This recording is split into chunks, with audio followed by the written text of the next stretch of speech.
and welcome to another BookTube video from me, Lauren, from Lauren and the Books, and David from Husband and the Books. Husband and the Books. What's all that food on the floor down there? Is that anything to do with you? Maybe. Husband and the Books, I think that could be a goer. It would be. How many books would you be reading a year on Husband and the Books? One a day. One a day. Wow. David, today's a very special day. Speaking of days, today's a very special day. It's a Thursday, and there's not normally a video up from me on a Thursday, but this is a very special week. Today is Thursday, the 10th of October. How's it going for you? It's a brilliant day so far. And today, the Books My Bag Readers Award shortlist is announced at 9 AM today. Hopefully this is going out before and I haven't broken any embargoes afterwards, and I haven't broken any embargoes. Well, what do you think I've got in this here box, David? Bookie Books. You're right! Yeah. Congratulations! Thanks. And David and I are going to be looking through the 24 books that have been shortlisted for the Books My Bag Readers Award. There are 4 categories, David. Fiction, non-fiction, poetry. There's not 4 categories. There's fiction, non-fiction, poetry, young adult fiction, children's fiction, and breakthrough author categories. And there's 24 in here. So what we're going to do, because 4 each. I really like watching books where people are unboxing shortlists. The Women's Prize one's one of my favourite ones to do, but this is so exciting, and I always feel like it's nice to have somebody else there with you to sort of read through the books with us. So we're going to take it in turns to take a little dive in, pull a book out, and then read the blurb of it, and then work out what category it's going on. Now, all of this is in celebration because it is Bookshop Day on Saturday, the 12th of October, and I will be hosting the official Bookshop Day Cozy Reading Night, which will be going ahead on Saturday, the 12th of October, between 7 PM and 10 PM. If you haven't joined in a Cozy Reading Night before, what sort of happens, David? We have a lovely cozy night reading books, eating lots of snacks, and just having a lovely time. And it's the perfect time of year. It's the perfect time. This is the perfect time of year. So yeah, as David said, it's a 3-hour session between 7 PM and 10 PM where we will just be reading and being cozy. We'll be active on Instagram throughout using the hashtag Cozy Reading Night, and there'll be a vlog going up of the night on the Sunday. So following this, once we've had a little look at these books, I'm going to maybe pick a book that I'm going to put on my TBR, and there'll be a TBR for Cozy Reading Night going out on Friday. Another bonus video for you guys this week. Exciting. Well, should we crack on then? Let's crack on. So there's 24 books to go through. I'll go first. I opened it just to check, and I've seen the tops of some of them, but this is a deep box. I did it so nicely that there was a little hole for us to go in. Oh, sorry. Hold on. Yeah, but some of the books might be too big to come out through that hole. Yeah, you're right. I am right. Okay, go like that. He's going right to the bottom. Whoa, what have we got there? The Clockwork Conspiracy. Bookmark. No, bookmark. You excited? By Sam Sedgman, yeah. Sedgman? Oh, yeah. I wasn't sure if that was a quote. By Sam Sedgman. The Clockwork Conspiracy. So I think this is in a series of books, but let's hear the blurb. Yeah. Isaac Turner's father has vanished. Nobody knows how. When every second counts, will Isaac solve the mystery in time? Ooh. Aspiring inventor Isaac Turner lives with his dad, the horologist in charge of Big Ben. Ooh, what's a horologist? Something to do with clocks, I I'm guessing so. But when his father vanishes from the belfry on the night the clocks go back, this is perfect time. Leaving behind only a smashed pocket watch and a cryptic message, Isaac determines to find him. Hunting a trail of clues through London's landmarks, Isaac uncovers a sinister plot in the gears of government and finds himself in a race against time to save his father and time itself. That sounds like something I would be very into as a child. Like, great adventure story. Yeah, like I said, I'm sure this is the second in a series. Oh, it starts with a map. Like a map. I love it all. Yeah, great book. So that is in children's fiction. Children's fiction, surely. Let's leap in now. What have she got here? Clear by Caris Davis. Oh, who was I talking to about this the other day? Ben, I think, maybe.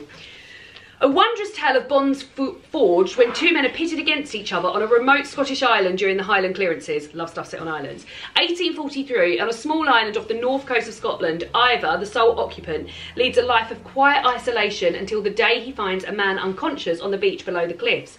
The newcomer is John Ferguson, an impoverished church minister sent to evict Ivor and turn the island into grazing land for sheep.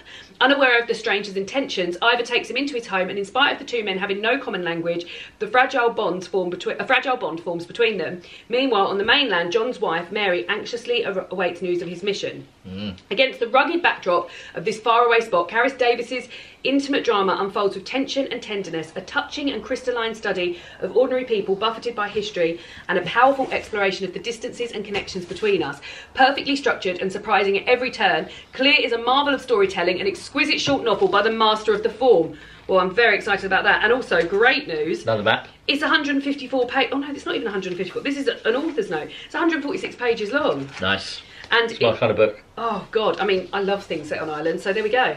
Nice. Fiction, I would say that's from. Fiction. I imagine at some point there's. I've read this one. Bring it out. Oh. The Ministry of Time by Colleen Bradley. Can I tell you what it's about rather than you read the blurb? Absolutely. So I've literally read this last month. It's really, and I'll really see if great. you're right.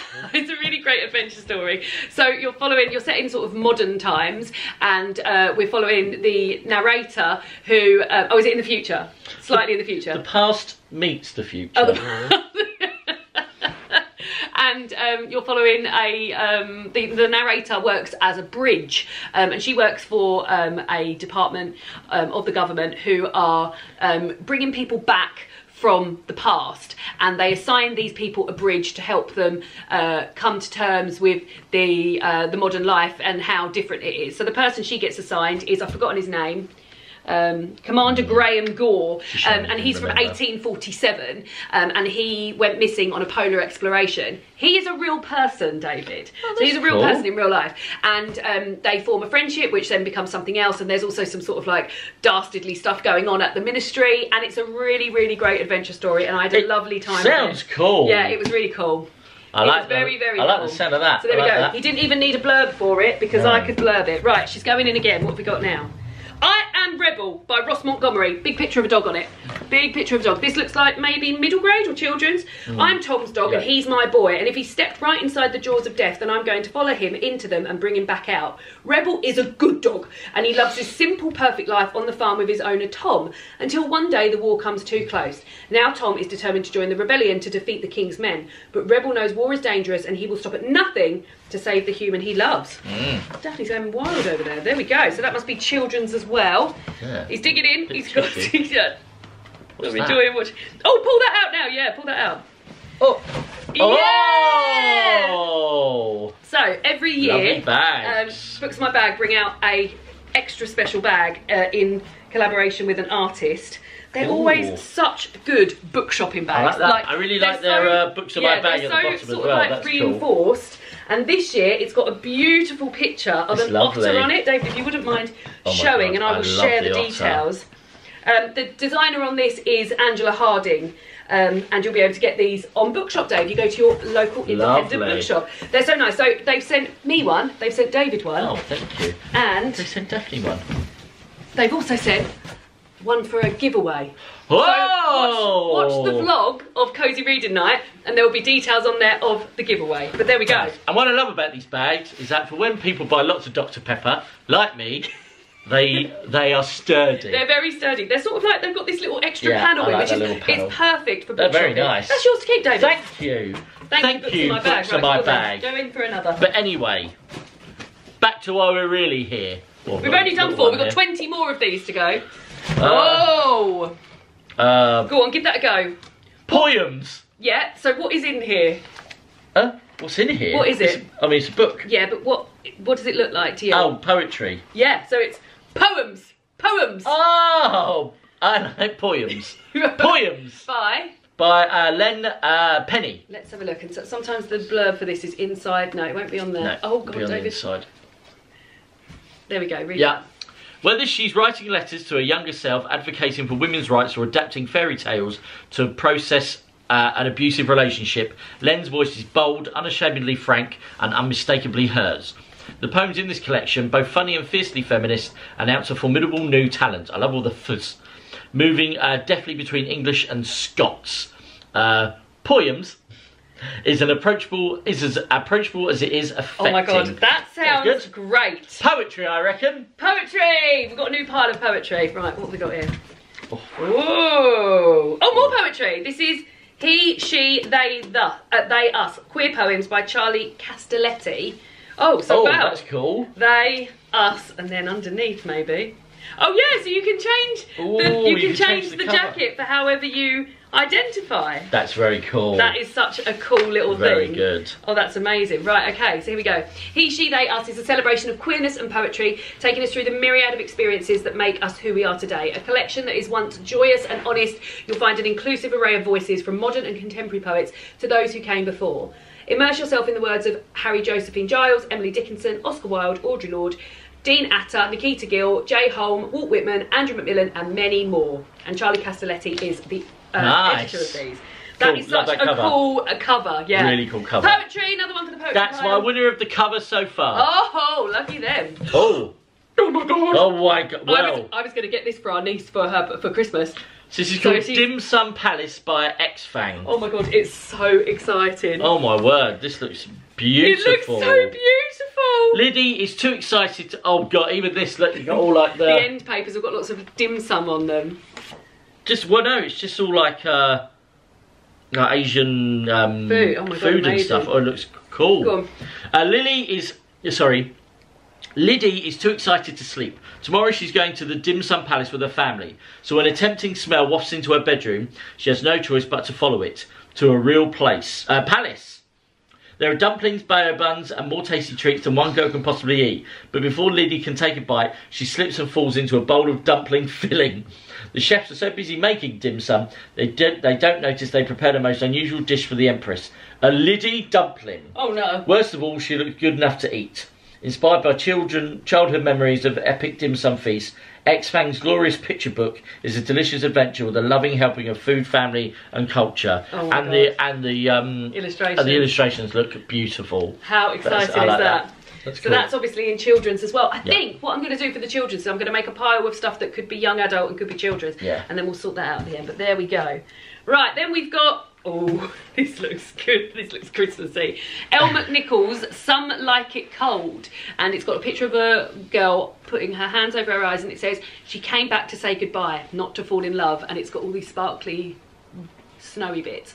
2 rivals, 1 secret. This winter will change everything. Oh my word. 18-year-old Jasper is heading home for the holidays. Arthur, a budding filmmaker and long-time thorn in Jasper's side, is looking for a story worthy of the big screen, and the return of the small-town golden girl could be just the one he's searching for. But Jasper is back for just one reason, to say goodbye. And before long, tensions begin to rise, and a certain brooding film buff starts to look like a very big reason to stay. So I've read a few books by Elle McNichols. She writes great... that sounds very cute. She writes greatly from the perspective of people with neurodivergency, so hopefully that is also included here. So there we go. Next. God, no time to dwell. What's that? Brother, Do You Love Me? By Manny Coe and Ruben Coe. I'm guessing brothers, sisters, husband and wife.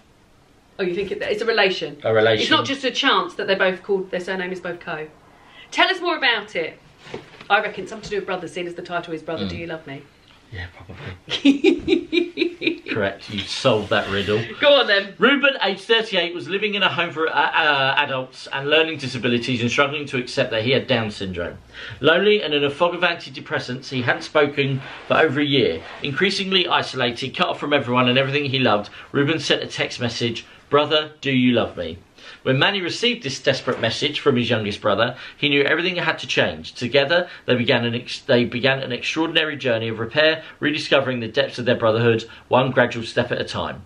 Combining Manny's tender words with Ruben's compelling illustrations, their story of hope and resilience questions how we care for those closest to us and draws a moving portrayal of brotherly love. That sounds lovely. I guess those are the pictures. So there's drawings in there as well. Nice. Oh god. Oh yeah, I'll just show them. That looks great. So that's non-fiction. Nice. Yeah. The first non-fiction book. Oh, it's heavy. There we go. What else have we got in here? Yeah, pins and needles. More. Oh, are they? More poetry. Level. This is Adam by Gabayega Odubanjo.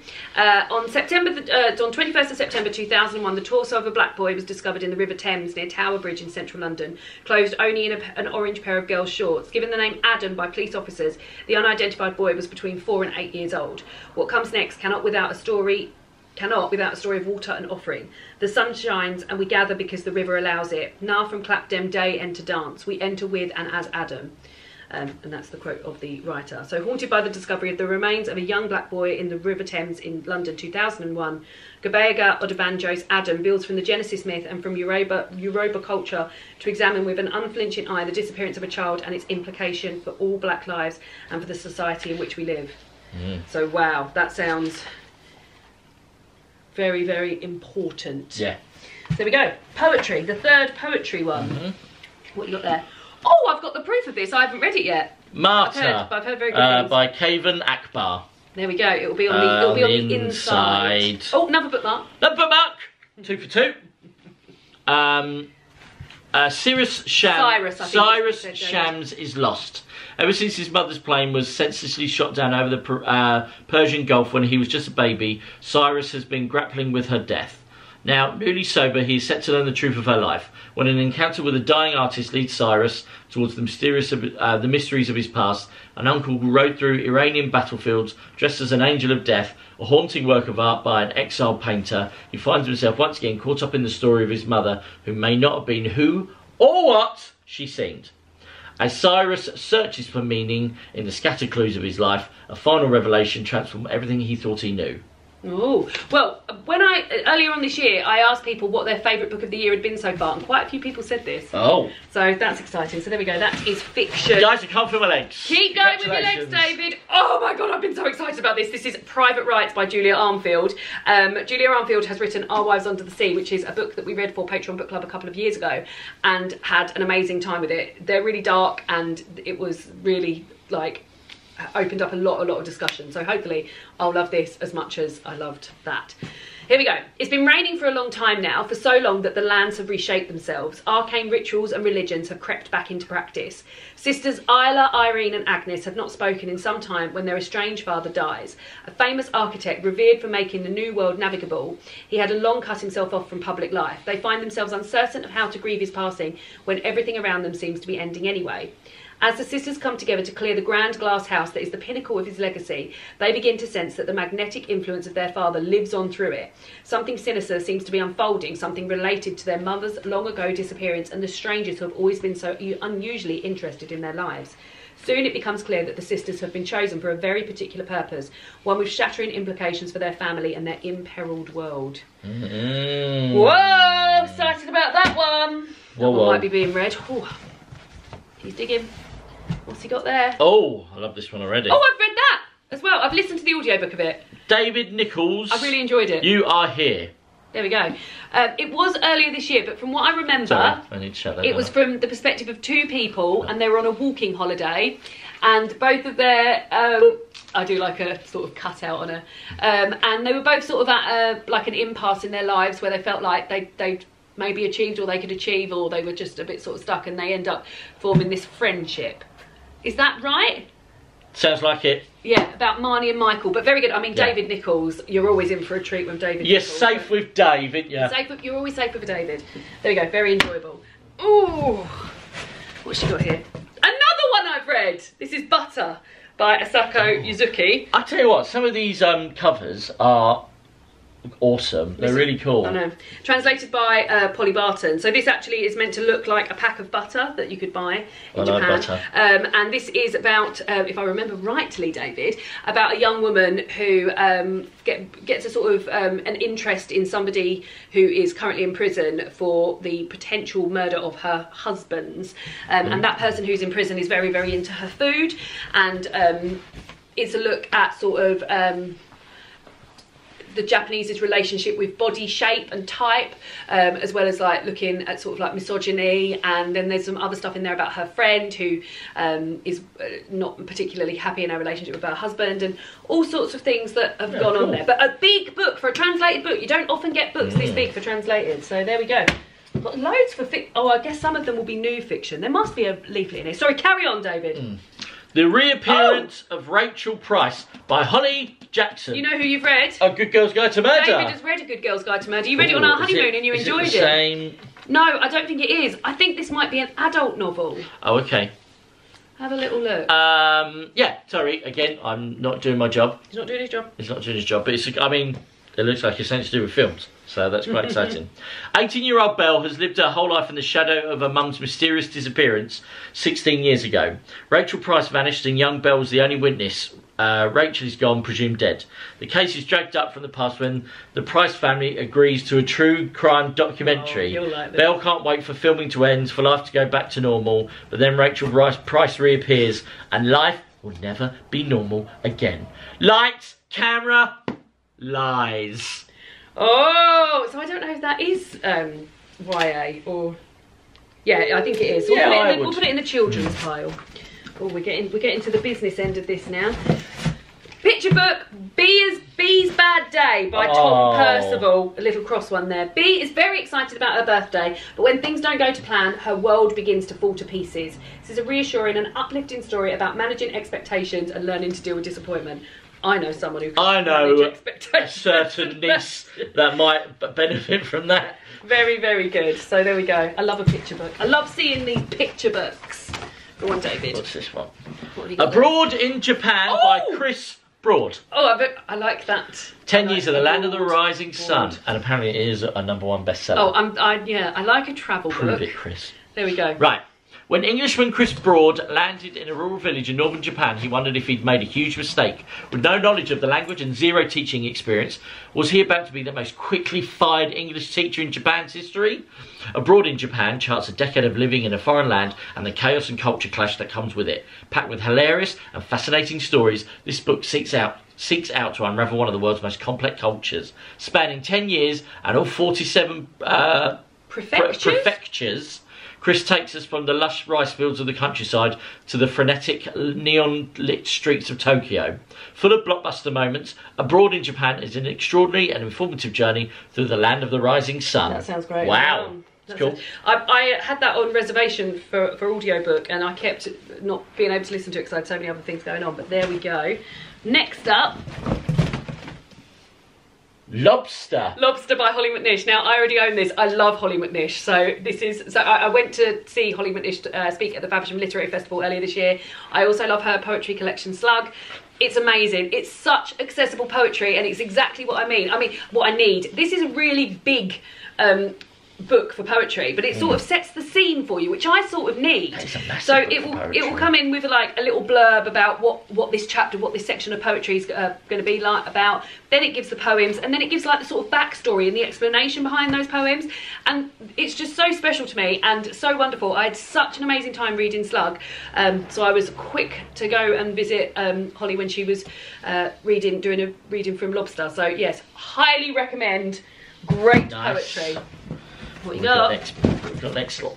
I'm listening to this on audiobook now! Glorious Exploits by Farida... It's Fergia Lennon. It's an Fergia Irish Lennon. author. It's an Irish author. It's an Irish author. And it's another lovely cover.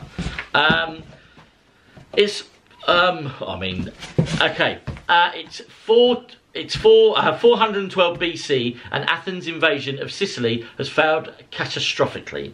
Thousands of Athenian soldiers are held captive in the quarries of Syracuse. It's only because I'm listening to the audio. That's fine. That's absolutely fine. Do you want? Maybe you might be best off reading this one. Oh well, I can tell you what I know so far. Yeah, if you know it. So I've listened to about an hour and a bit of it. So yeah, David set the scene there with the Athenians. Thank you. I did. And they plan on. So you're following two young men in Athens. Two young men in Syracuse who are planning on putting on a play, and they are using Athenian prisoners to do so. And these two young men are sort of just concerned with entertaining themselves basically, but I think they're going to learn a lot about themselves and from the Athenians who are going to be in this play. But yeah, yes. It's amazing. The audiobook is particularly good because it's narrated by the author who is Irish, so it's really interesting to hear all of these sort of like Irish turns of phrase and Irish voices narrating a book that is set in ancient Greece. So yeah, cool. Very, very good. Then I've got, oh, this looks spoopy, A Tempest of Tea by Hafsa Faizal. Join the high-stakes heist into a dark vampire underworld. Yes, please. Let's have a look. Gassima is a criminal mastermind and a collector of secrets. Her prestigious tea room transforms into an illegal bloodhouse by night, catering to the vampires feared by society. But when the tea room and its secrets come under threat, Arthur must lead a gang of outcasts in the high-stakes heist to the sinister vampire underworld. But even as unexpected romance blossoms, Arthur realises that not everyone in her ragtag crew is on her side, and she soon finds herself in the midst of a conspiracy that will threaten the world as she knows it. Dark, action-packed and swoon-worthy, A Tempest of Tea is teeming with romance and revenge, led by an orphan girl willing to do whatever it takes to save her self-made kingdom. Guys, I think it starts not just with a map, but with like a sort of oh god, look at that map. Gorgeous. He hasn't even looked at it. Look at the map. That is a cool map. I know. Oh! Politics on the Edge by Rory Stewart. Here we go. Oh, that's my little love note. Nice. Over the course of a decade, Rory Stewart went from being a political outsider to standing for Prime Minister, before being sacked from a Conservative Party that he had to come to barely recognise. Uncompromising, honest and darkly humorous, this is his story of the challenges, absurdities and realities of political life. Instantly praised as a new classic, it is an astonishing portrait of our turbulent times. Somebody I was speaking to recently said they were reading this, so that's very interesting. There we go. That's another non-fic. Then I've got, oh, this was actually long-listed for the Women's Prize for non-fiction earlier this year, and this is A Flat Place by Noreen Masood. It's a memoir. It says, Morecambe Bay, Orford Ness, the Orkney Islands, the Fens, scattered along the waterlogged edges of Britain are the flatlands, beguiling stretches of terrain where the horizon runs straight and unbroken, dividing stark grounds from vast vaulted sky. Out in this flatness, the rules of physics seem to loosen. The eye plays tricks on the mind, memories flicker in and out of view. The flatlands are a place of beauty and solace, and yet they are also shaped and haunted by violence. Stubborn traces of conflict and colonialism silt their soil.